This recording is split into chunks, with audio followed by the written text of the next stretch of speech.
We have Rupert Breheny, a VR developer at Google, and he's going to go into a deep dive of past, present, and future of VR. So please welcome on stage Rupert Breheny for VR. Thank you. Thank you. Thank you very much. Okay, I feel I should get this out of the way up front, or there's going to be Twitter gossip. Apparently, I got out of bed this morning and dressed like Mr. Spock. So there we have it. But he was always my favorite, so I think we're okay. We're in good company. I build VR rooms and work in some VR experiences, and I love these things. If you've ever tried them, you will know these are exciting places. This was something I built last summer here in the Zurich office, and it was great. We got a bit of budget, put some padding in, a good sound system, and I get people running around in there like little children, and these are kind of captains of industry. They take their shoes off, and they just kind of regress to this childhood state. And maybe they're communing with a beautiful blue whale that kind of swims out from the abyss. Or perhaps it's fighting with a lightsaber. That certainly brings out the little boy in people. But it's a lot of fun. So these have been around for a little while now. Would anybody like to hazard a guess when the first VR rooms were being built? This is the audience participation moment. All right, so a few of you have heard about cave systems. You know it's probably going to be 10, 20 years. Well, I contend they've been around for about 17,000 years now. So archaeologists in the audience will spot the famous caves of Lascaux. Now this was at the end of the last ice age, and your Paleolithic ancestors would crawl down this dimly lit tunnel with a little pouch of earth pigments and a little guttering animal fat candle and just get into this beautiful space and decided to decorate it with this perfect snapshot of what was running around in the Ice Age tundra outside. And we still have that instinct today. This was basically the birth of photography. You want to record and disseminate the experiences that we all share. And there's something magical about walking into a place like this. Now, in a strange sort of full circle, this has been scanned in 3D and built into a museum somewhere in France. And you can actually walk around it like your ancestors did. But I think this is so charming. So we have a long history of this stuff. This was built, this is a panorama. You would walk up this little spiral staircase, and the perspective would be correct on this surround, and it would be a literal teleportation device. You would spend your 3 shillings.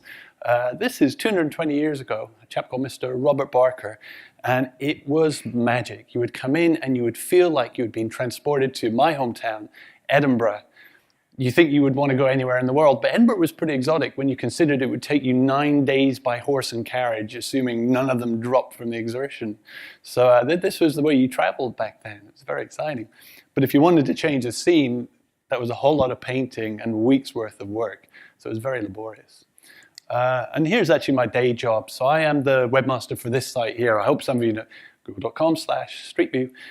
This is a special collect. So we send photographers to these beautiful places all over the world. They kind of abseil down volcanoes. They climb into the Grand Canyon, all sorts of crazy stuff. And we have just these beautiful photographs that you can experience in the 360 surround. So I would actually recommend, if you've got a mobile phone and Cardboard or Daydream or any of these devices, you can download the Street View app and just look around like you're really there. So it's a really fun way to just kind of kill a few minutes and get some travel ideas too. So what is the history of the VR headset?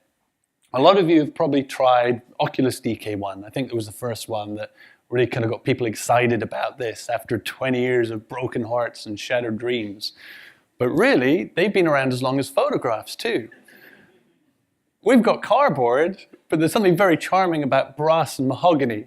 But I think the unit cost was quite high, so they didn't give it away with the papers back then. But yeah, stereo photographs. All you did was take that shot, 2 different angles, make sure everybody stood very, very still. And there's museums, you can go and try this stuff. And the 3D is completely compelling. It's just right up there with stuff we have now, but just with this lovely sort of sepia tinted thing. So these are still fun and these are still impactful. We've had these kind of images with movies for many decades now. This actually, if you haven't seen it, that's Christopher Walken in the VR headset. As scary as he looks, can you imagine? He records his thoughts and projects it into you. That gave me a little bit of a tremble, but the movie is actually fantastic. It covers a lot of issues that have since arisen with VR, so I'd certainly recommend looking at Brainstorm. It's a really fun movie. Tanked at the box office, but I'm going to say it was too far ahead of its time. And then, of course, we have this is the one. This is the kind of holy grail for all of us right now. If you've had the chance to try a Vive setup, that's that room scale volume. You can walk in somewhere about 3.5 meters aside and height-wise, just this perfect cube of being there, teleporting and walking around this virtual location. Now, it's mandatory, of course. You're going to need some sort of loft apartment. So you're already quite rich. A bit of exposed brickwork with some beautiful furniture, a bit of whitewashing, and no cats or dogs or children or plants. And I bet some bright spark had asked, can I just airbrush this cable out? Because, they're awful. We're in that trough of disillusionment just now. We didn't hit the market analysts' expectations. Nobody puts this stuff in their living room yet. But they will when we shed the cable and we don't need these tracking boxes. It's that spousal acceptance factor. Nobody's going to have you drilling stuff into the wall and having cables running everywhere. Even though this is top of the range right now, it's just not quite ready for the consumer. Augmented reality, how old is that? Well, I think you get the sort of gist of my talk here. That's quite old too.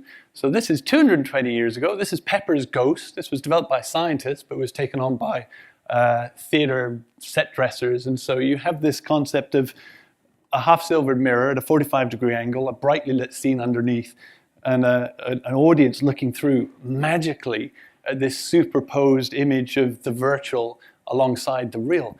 And it's really good. I saw something like this in MoMA in New York, has a huge cinema with this screen. And you don't realize when you go in because it's spotless, it's absolutely flawless. And they project, and they have this sort of parallax 3D view, no glasses, you move your head around, and it just works. And it's thrilling because it does feel like magic. And even fairly contemporary, this was 10 years ago. This was an Alexander McQueen fashion show. And again, that's a giant ghostly Kate Moss floating over an audience. What could be finer? And HoloLens, the device has changed. You just pop it on your head now, but the underlying technology is basically the same. It is all done with mirrors. All right, image capture, how has that evolved? Well, it's a sort of transition, and you'll see this over the course of human art and human image capture, and you're going from the picture plane, just a lens focusing on a sensor, to a sphere that we kind of build from stitching, or some of the newer cameras that are coming out, and the volume, which I'll talk a little more about in terms of photogrammetry, which I'm personally very excited in. So another one, cave art. There's a nice story behind this one. This is recognized to be the oldest piece of artwork in existence in the world. This comes from Indonesia. It's 40,000 years old. I mean, you can't wrap your head around how many generations are. That's a lot. Somebody will do the maths on that. Here's the interesting thing about it. They've done this analysis on the length of the index and the ring fingers, and they've determined most of these cave paintings, 75% of them, were made by cave women and not by cave men, which I think is charming. So this was all the wise women of the village would sort of convene here and just record these mystical images for generations to come. And so we have all of these women to thank for all of this great art. This is a sphere. This is the extension where they kind of paint this experience where you're inside and just viewing it around you. And are there any Austrians in the audience? Anybody come over? Okay, because I'm going to tell you right now, they're a right bunch of perverts.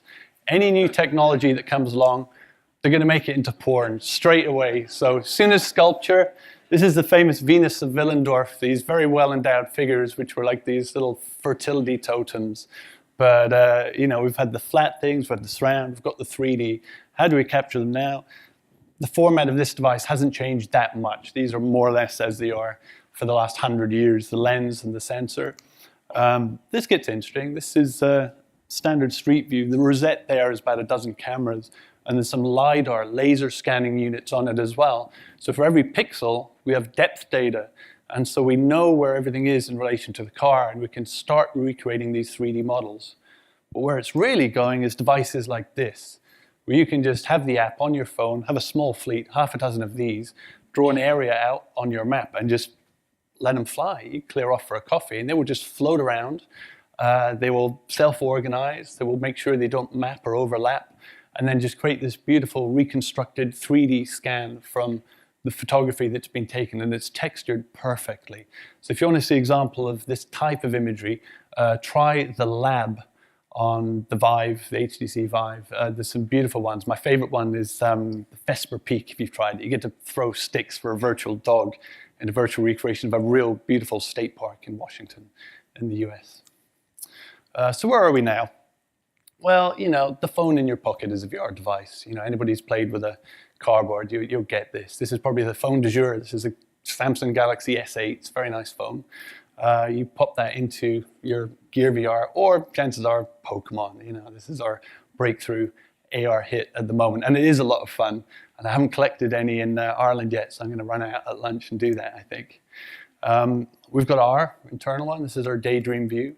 It's lovely. It's very soft. It's very cuddly. People say, "Oh, that's really nice. That's great. It feels sort of familiar."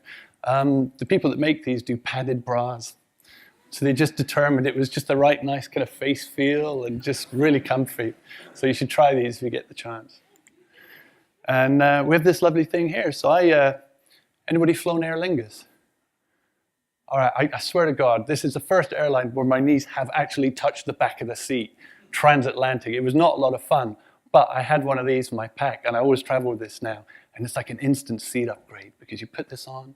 We call this the happy place. And there's birds flying, you can look around, there's little foxes running around, and it just feels like you've got all this space around you. So I think this is potentially a future for air travel too. This is actually one of our Tango phones. I'll kind of touch on some of the Tango stuff in a moment, but this allows you to, phone will determine its pose. It will know where it is in relation to the environment it's in. And so if you move that phone across, it will know it's moved, and it will build a 3D model of what you see. And it does it with some very small components now, which are just getting miniaturized. But this is that's the Asus Black Pixel Zenfone AR, which is probably the best of the Tango devices just now. And it lets you do things that, like scanning around, magic goggles of your house. If you wanted to put a big sofa up on the stage, you can just walk around, see it in situ. And it gives you this great sense. And don't do what I almost have done sometimes. These things are getting so real. You just want to sit down and then you're going to regret it. But we're going to have this trouble. People are going to be injured because they start mistaking the virtual for the real. And then the HoloLens, of course. This is certainly the gold standard for augmented reality just now. And then this is the kind of thing they're going, you know, this is great marketing imagery. If you try this, you realize it's like staring down the barrel of 2 toilet roll tubes.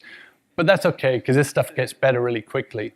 But the pundits will tell you that this is what leads us into the world where we no longer have keyboards or screens or cinema screens, because I'm of age now where I need reading glasses, and they're just a great sense of relief where I can see again when I put these glasses on. But if you want to like check your email, put your glasses on. Watch a movie, put your glasses on. You don't need all the paraphernalia in your house anymore, or you will not soon. And that's something really refreshing about that. And this, of course, this is, if you really want to experience the high end of VR just now, it's going to cost you $800 for that, and a $2,000 machine, and a whole big, you know, you're going to be moving furniture or selling furniture if you get really into it. But the Vive is just spectacular, and I certainly encourage you to try it. Sadly, I don't think we have a VR lab in this building, but I'll try and do something about that. This, I would say, is probably the best experience. All right, quick show of hands. Who has tried Google Earth? Okay, now, oh, fantastic. It's amazing, right? The VR version, excellent. So I have a small team that do some of the performance on this, and it is amazing. The idea that you can just swoop through Manhattan like Spider-Man and just have all these canyons rush past with this beautiful imagery, it's exhilarating. And it's easy to sort of undervalue it, but can you imagine if you'd given this to a Columbus or a Magellan? Well, they probably stayed at home, but you literally have the Earth in your palm. Because this is a laser pointer, you just turn around, point and shoot, and then you just warp straight there. So we're back to this teleportation imagery again. So progress happens quick, as does time ticking, so I'm going to race through this a little bit. Just silly things like this, cardboard. It seems like such a crazy idea, and it really was just a bit of blue tack, sticky back plastic, plaster, and some lenses, and you have a little device like this. And the idea that you could just slip your phone into some cardboard, and the inertial measurement units in there gave you all the sort of feedback to give you this 3 degrees experience. And it was a big hit. We gave this away, I think, a couple of years, 2 or 3 years ago at the I/O conference, and it was, the blogosphere just lit up with this stuff because it looked like a joke, and yet it was compelling. Really easy to do. And we have this great thing, because it's a cheap price point and you can run it on mid-range phones. We send these out to schools and we take kids on virtual expeditions with the schools. And the nice thing about it is you have, you know this cliche about you tell somebody something and they'll remember it for a day.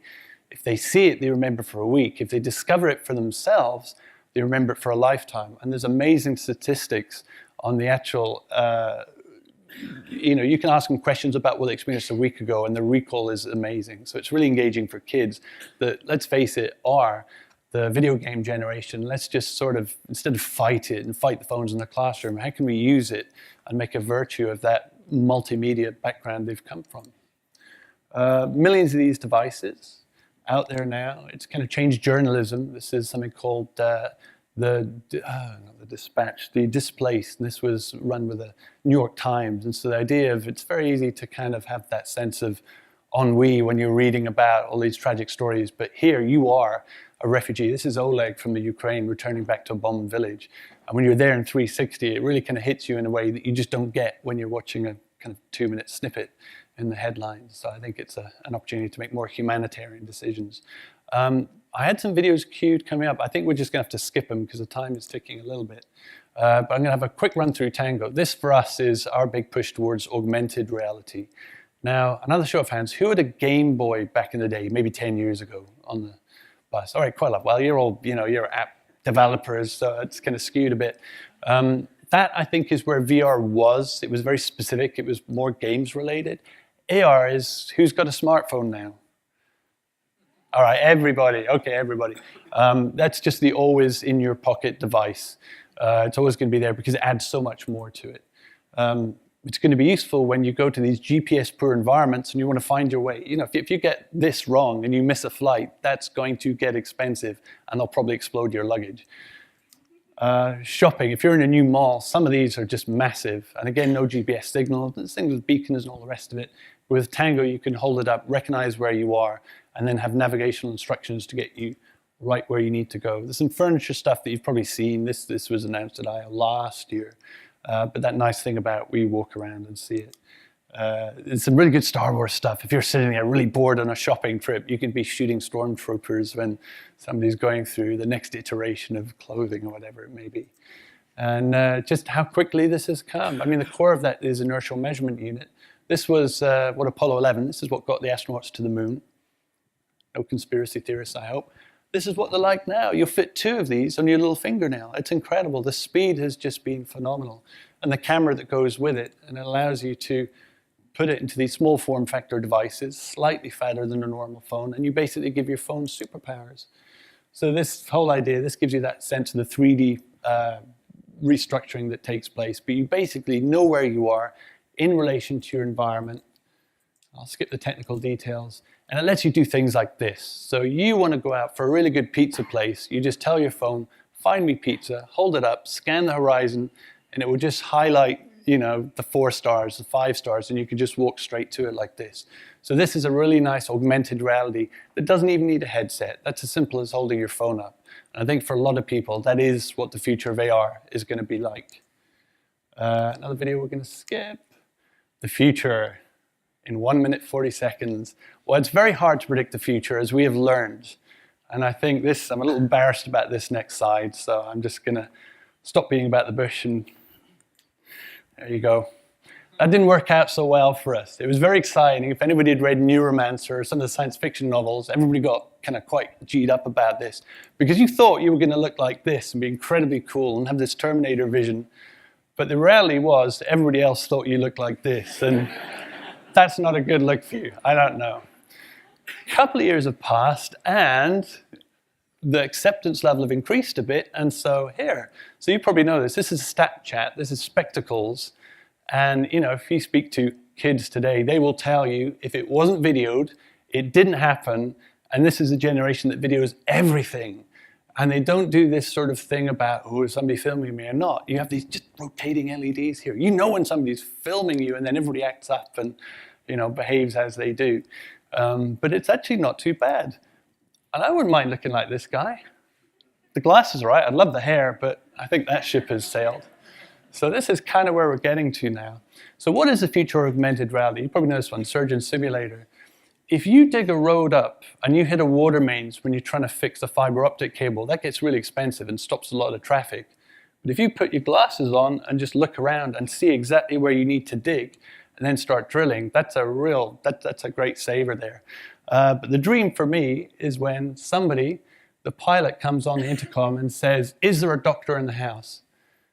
And you can jump out of your seat, put on your VR glasses and say, "I know open heart surgery." That's a future I'm excited about. So live long and prosper. Thank you very much.